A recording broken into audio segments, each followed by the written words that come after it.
would like, if I may, to take you on a strange journey. Welcome, my fellow rebels, to another edition of Real Estate Realities with the Rebel Broker. My name's Robert Whitelaw, and I am the Rebel Broker. Licensed real estate broker in the state of California. Member of the National Association of Realtors. But please, don't hold that against me. Welcome to Monday, September 19th, 2016. I do appreciate you tuning in. Well, tuning is the wrong word. Downloading, I suppose, is the best way. Streaming. No matter how you're getting it, I really do appreciate you spending your very valuable time with me. Thank you very much. If you'd like to get in touch with me, the very best way to do that is this website at therebelbroker.com. And it's going to take me a while to break the habit of saying www in front of it. I had a listener, I don't know if it was in Facebook or Twitter, but said, you don't have to say the www because everyone knows that that's there. Yeah, I agree. But I have to admit, I've been saying that URL since before everyone knew. So it kind of became a habit, but I'll try to break myself of that. I agree. I've never understood why people continue to say www at the beginning of that stuff. Maybe I like the sound, just dub. Anyway, I'll try to break myself of the habit. But as I was saying, before I so rudely interrupted myself, head on over to therebelbroker.com. The best way to contact me is to find the Contact the Rebel Broker menu item and then click on that, and you can enter whatever ideas, suggestions, observations, or questions that you might have. We are also running a very special opportunity for everyone, a chance to win a free $50 Amazon credit. And all you have to do is participate in the audience survey. So head on over to the website, therebelbroker.com. Go to the very tippy top, click on the red button that says take the survey to support the show. At the very first screen, go ahead and enter your email address, and then when you click Take the Survey, you'll go to the actual survey. The survey will ask for your email address again. Please enter the same email address, and that way you will be entered for the free $50 gift card, and we will do that drawing on October 1st. Everyone who has gone and taken the survey already, even before I announced this incentive to get folks to get over there and fill that out, those folks will be entered as well, as long as they provided an email address. Sadly, the only way I can get you your money is if I know what email address to send it to. So that's why I need your email address. And of course, I will continue to do this special offer as long as we need folks to fill out the survey. So you'll be available to win that $50 the first time on October 1st. Then a month later, November 1st, we will do it again. And of course, everyone will be included again. So in other words, you don't just qualify for the drawing in that window of time between the last drawing and the next drawing.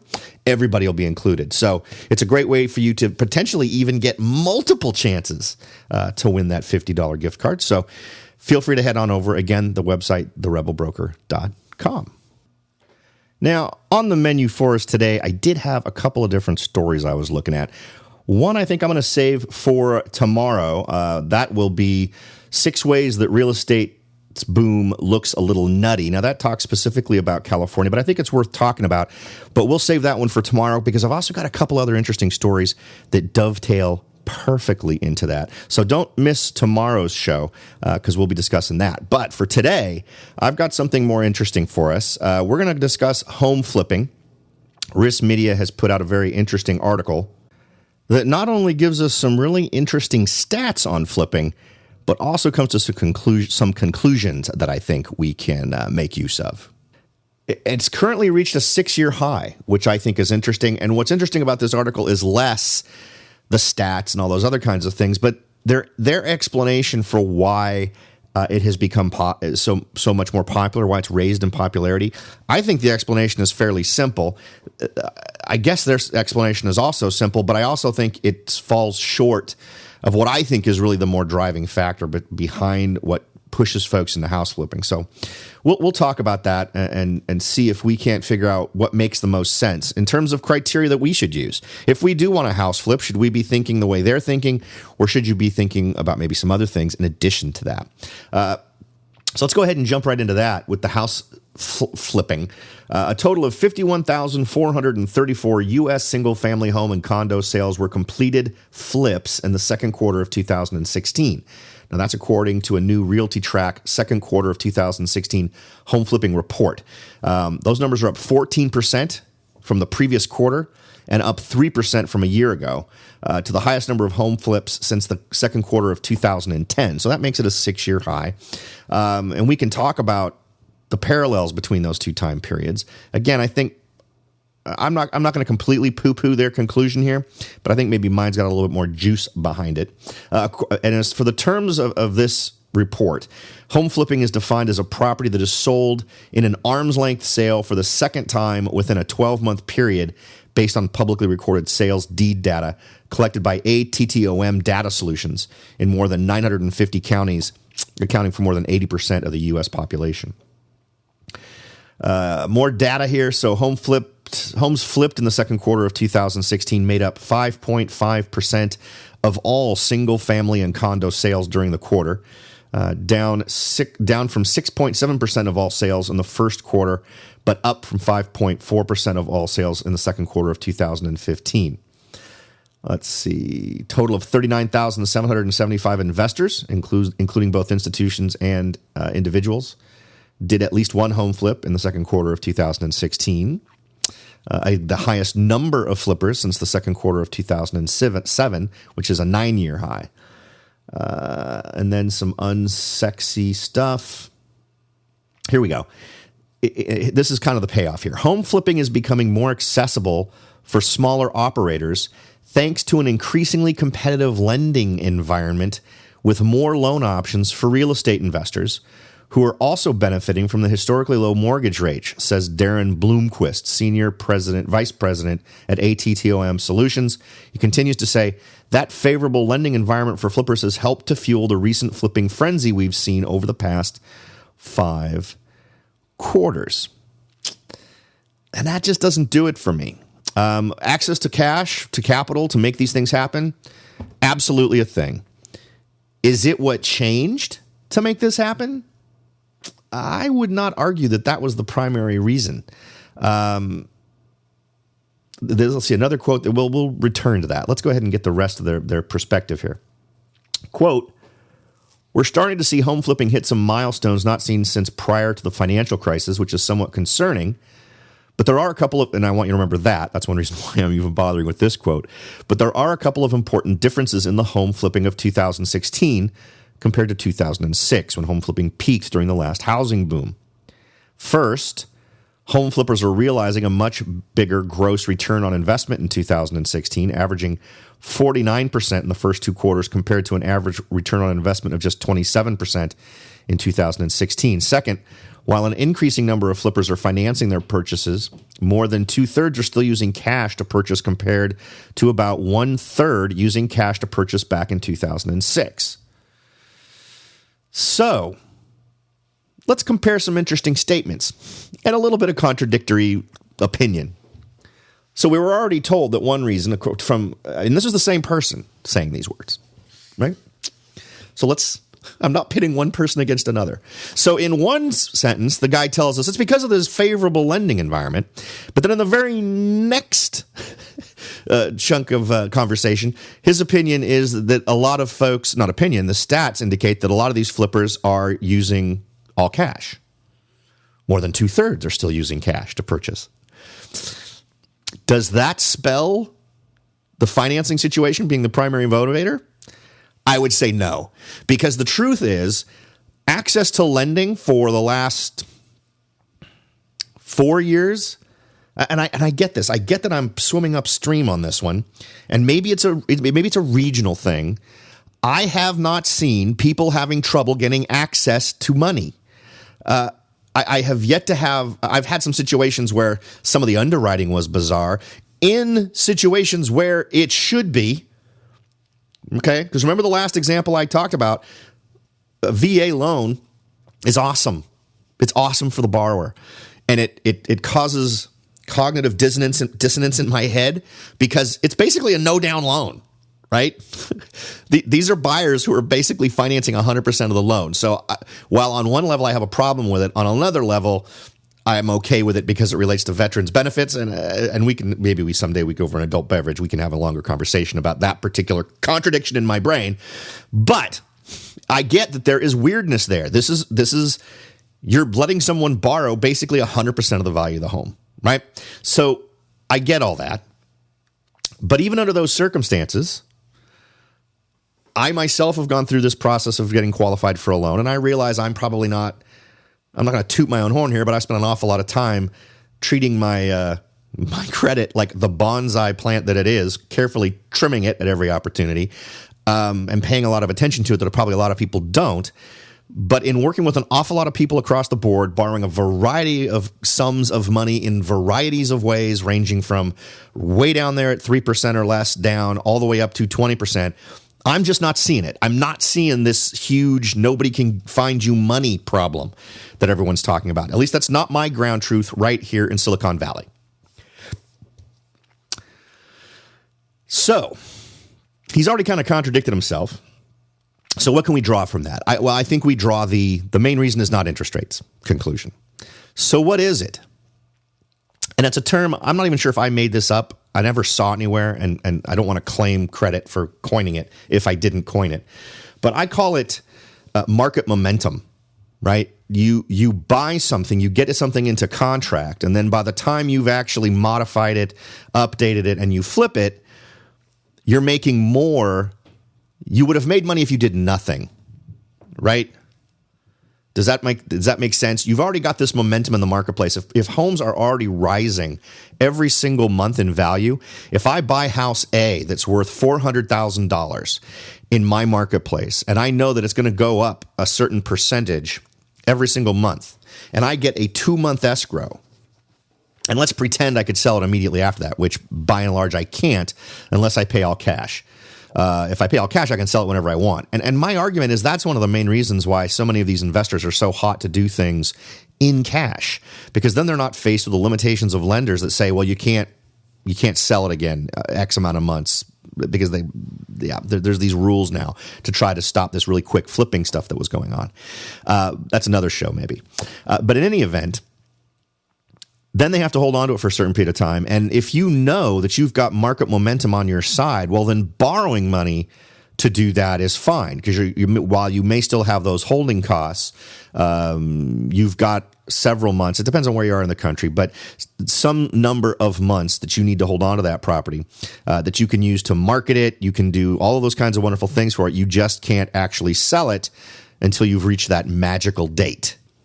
Now, just to be a little bit more clear about this time thing, it's going to depend on the mortgage that you sign. The FHA's got like a 90-day thing on there. A whole lot of this really depends on what kind of a loan you're going to get. If you're going to get like a loan that states I'm going to live in it for a certain period of time, well, then you've got to be in it for that a period of time. If you're getting an investor loan, if you're buying it as an investor, well, then there may be limitations on that. So it's really going to depend on the flavor of mortgage you get, whether or not you pay all cash. If it's all cash, it's really not something that's going to cause you a lot of trouble. But anyway, you'll want to check what your specific situation is, what your legal commitment is in terms of staying in a property. I just don't want to give you a certain amount of days that may not reflect the reality of the situation you're in relating to what kind of a mortgage you have or what different rules or regulations might apply to you wherever you might be. Okay. Now, having said all that, obviously those are things you'd want to look into if you're in this mix, if this is something you're looking at getting into. These are all clear. And, here's the other thing. None of this stuff should be on the sly. I'm a big believer in just saying it right out what you're trying to do. If you have some sort of an unscrupulous lender you're talking to who is saying things like, well, you know what? If this were going to be your residence, I could save you 0.5 point. Okay, great. That's not what I'm doing.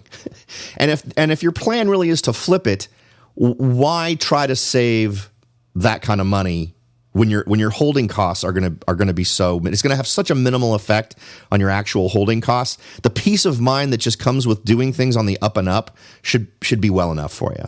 Now we're gonna go ahead and cover more of this in a second. We're gonna take a quick break here for a message from our advertiser that also happens to be me. We'll be right back, so don't go away. Are you ready to jump in and start your search for your first investment property? Maybe you've decided that it's time to own your own home, or maybe you're ready to sell your home and move on to something new. No matter what your goal is, the Rebel Broker can help. That's right, aside from hosting this show, I am also the owner-broker of Whitelaw & Sons Real Estate Services right here in Silicon Valley. With over 25 years experience serving Silicon Valley, Morgan Hill, San Martin, and Gilroy, I or one of my great agents can help you achieve your goals in real estate. So if you're ready to look into taking that next step towards achieving your real estate goals, point your browser at www.soldbyrobert.com. That's www.soldbyrobert.com and get in touch. Let me show you how I will earn your business and your respect. Again, that's www.soldbyrobert.com, or you can call me at 408-852-0525. California Bureau of Real Estate ID 00984-909. Welcome back, everybody. We are trying to suss out some realities relating to house flipping. We were just reviewing an article that was sort of trying to give an explanation for why they thought it was. And one of the big reasons they thought,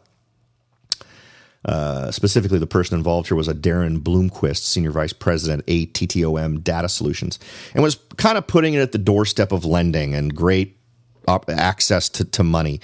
And my argument that that's not quite it. My belief would be that it would primarily, because here's a couple of reasons. We've already sort of summarized these. One, I have not seen what he's talking about. I haven't seen what any of these folks are talking about in terms of a lack of access to funds. Unless you've got ridiculously bad credit, I'm finding an awful lot of folks able to borrow money, and I have been seeing that for years, even when they're trying to pin the lack of buyers, or excuse me, because this has been backwards for a long time. Whenever they've been trying to pin the lack of market activity on buyers, they've been talking about access to money, where the real problem wasn't the buyers. The problem was the number of sellers. We did not have enough of them. So there's always sort of been this bizarre hokey pokey going on relating to what we want to blame for whatever is wrong with the market, right? So, and all along, and I did an investment purchase over the last few. I did this one last year. Went through just fine. I had no trouble at all, and it was easy as could possibly be. And I was absolutely upfront about what my intentions were. So my suggestion is that you do the same. And if some lender is pushing you to say something that is not true on your paperwork, well, that's bad. You're basically in the process of committing fraud if you take that advice. So don't take that advice. I would much rather pay an extra $20 per month in maintaining the property than to potentially open myself up to a charge of fraud, because that would be bad. So my point here, the first one that we can actually draw from this article, is this idea that what's really pushing, I think, this flipping is this increase in property values. Folks are riding the wave of increasing property values. And that's what we saw last time, when we started to see being able to make money by flipping without doing anything. Now, remember, they talk about some of the numbers back then. And if you look at some of these numbers during some of these periods of time, there was ridiculous amounts of money being made with people spending $0. Now, of course, there was their holding costs, so they had to pay for their mortgage or whatever else it was. But there were also folks who didn't have holding costs. Try to think back. We had folks going through this process, buying a property, tying it up in escrow for as long as possible, and then literally having a contract in their hands to be executed before escrow closed on their purchase of the property. We had sales that were going on where a flipper would buy a home they'd get it into escrow, and they'd stick in there for 60 days. They'd get someone else. They'd start marketing the property immediately. They'd get someone else lined up to buy it. and then they would be in a 30-day escrow with that person, and you would have a close of escrow almost the same day between those two properties. There were people doing this just based on these crazy increases. I think that's one reason why when you look at the statistics, you see, in some cases, smaller percentage profits, return on investment. But it was a really easy return on investment. The amount of money that was in the mix at any one time was relatively low. And the amount of time you owned the property was often 24 hours or less. So now, was that happening all the time? No, but it was absolutely happening. And I know several instances where it was occurring. So, I mean, we were reading about it. So it was absolutely going on. This time, what we're seeing is a little bit different in terms of its makeup, but absolutely, I think the same phenomenon is what's drawing folks in, is this idea that in addition to doing what we're going to do to the property, we're also benefiting from a certain amount of increase in the property values just as we're holding it. Every day we hold it, it's worth a little bit more.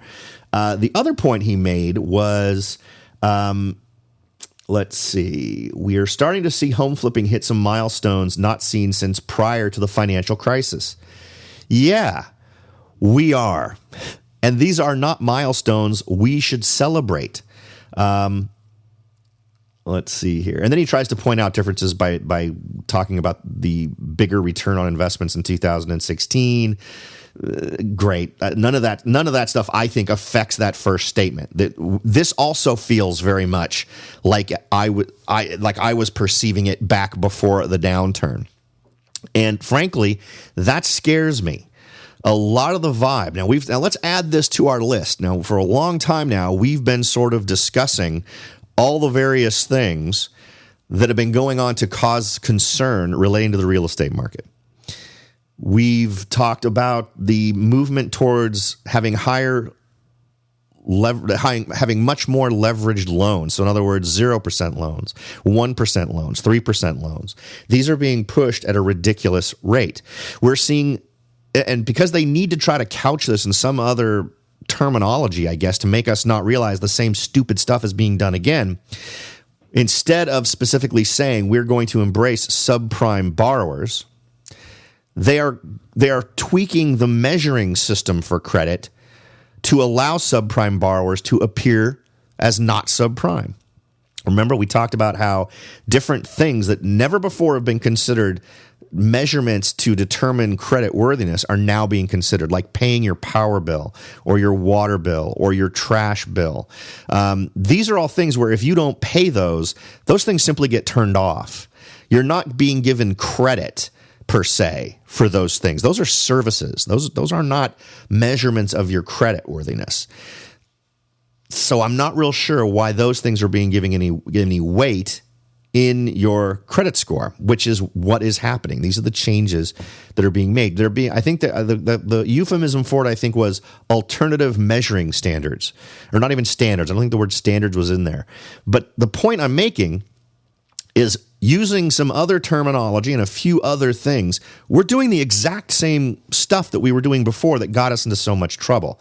There's some slightly different terms being used. There's some slightly different methods being used, but at their core, they're achieving the same thing. They are getting people into properties where they are leveraged to the hilt, where if there's literally any drop in value in these properties, they will owe more than the property is worth. And now we're seeing the investment side becoming not quite as rational. We're seeing now, granted, a lot of this is all cash deals. That's good. The fact that I'm seeing this much of it still being dominated by all cash is a big deal. I think that that's a good thing. If as long as it's all their cash involved, if something takes a huge dump, it's up to them, right? We're not on the hook as taxpayers to bail out banks that are backing these folks. But the part that concerns me is his first claim about credit. Let's pretend that's even true a little bit. Let's pretend that is playing a part. If that's pulling more investors in, that means that investors are going to be getting financed more and more. And maybe what we're really seeing here is a story that should prepare us for the idea that as we move forward into the year and in the next year, that we'll see more flippers being backed by a lender, which would be exactly where we were before. So that suddenly means that the level of risk now is being distributed not just to investors who are doing all cash, but now also to entities like banks that could be taking a bigger risk, depending on what sort of limits are being placed on it. They go on to say the single-family real estate sector is becoming more institutional, which means that more financing is available and more attractive. The entrepreneurs are also becoming savvier and as a result are looking to leverage their capital more. There continues to be a fringe group of people who enter and exit the sector based upon opportunity, and those people are hard to predict but generally look to take maximum leverage. That translates into biggest loans. So the argument, I guess, that we could make is that because of what we're seeing in the marketplace, it's drawing in folks who are willing to get way more leveraged into this stuff in terms of how much money they're borrowing. That would be a concern because that's the same mindset that we saw last time. Now, the average days to flip is also at a 10-year high. Homes flipped in the second quarter of 2016 took on average of 185 days to flip, up from 180 days from the previous quarter, and up from 182 days in the second quarter of 2015, according to this.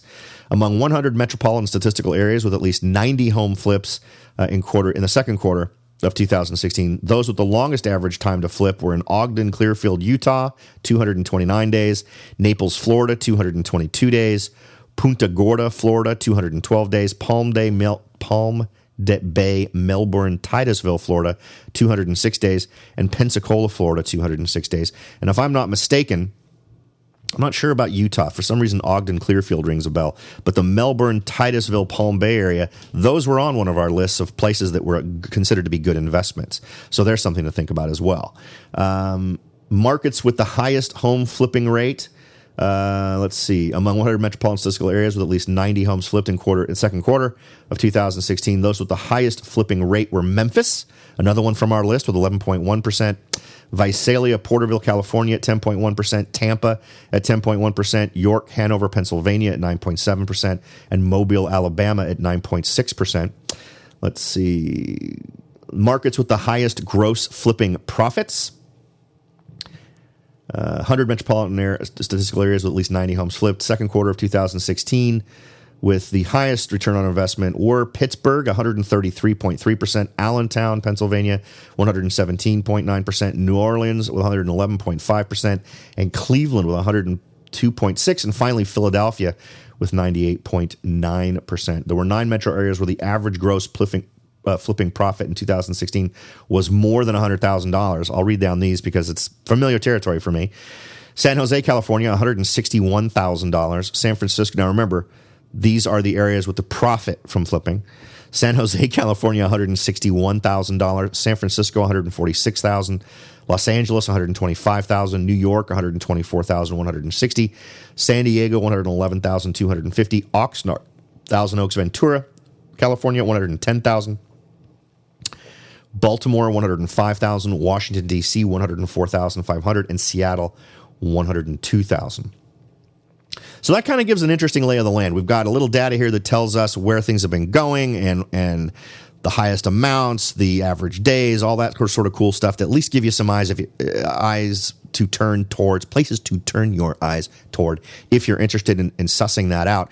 But I think it also gives us an interesting insight into the state of the market as it relates to flipping, just in terms of where people's heads are at. Now, Risk Media obviously is coming at this more from we're seeing this growth because of availability of lending. Now, maybe in some markets that is true. What I think we're seeing is more folks realizing that they can ride the momentum of the marketplace without actually doing anything to the home. So get some benefits from that. That's a nice safety net to have. For instance, if you're a flipper and you discover in the process of flipping that all the things you wanted to do are outside of your financial ability to complete, at least you know you can wrap up what you're currently doing, and then you could still pull out some profit. Maybe not as much as you had planned based on the changes you were going to make, but it's still there to be had. My concern would be as we see more and more lending happening, and we see that 2/3 of it being cash, flipping so that 2/3 of it are actually being financed. And then we suddenly find ourselves in a situation where if there is a downturn and a whole bunch of folks get caught with their pants around their ankles on this one, in between where they haven't sold it and the market's taken a dump, we could be in big trouble. And that's what happened last time. So these are things we need to be aware of and I think need to be particularly concerned about. All right, folks. I think that'll cover it for today. I hope that you all had a fantastic weekend. I look forward. I'm hoping that this is going to be a great week. I've got some new goals that I need to suss out and put into play, and I need to revisit a few goals that I've let sort of simmer far too long. The great news for me, though, is I'm using Google Calendar, and it's been tracking those as goals, so I haven't lost them. I just haven't been pursuing them as much as I should. So, and if you want to take a look at that tool, I don't make any money off of it. Head over to Google Calendar, download it for your device. It's a great way to track your goals. Thanks for listening, everybody. I'll talk to y'all next time.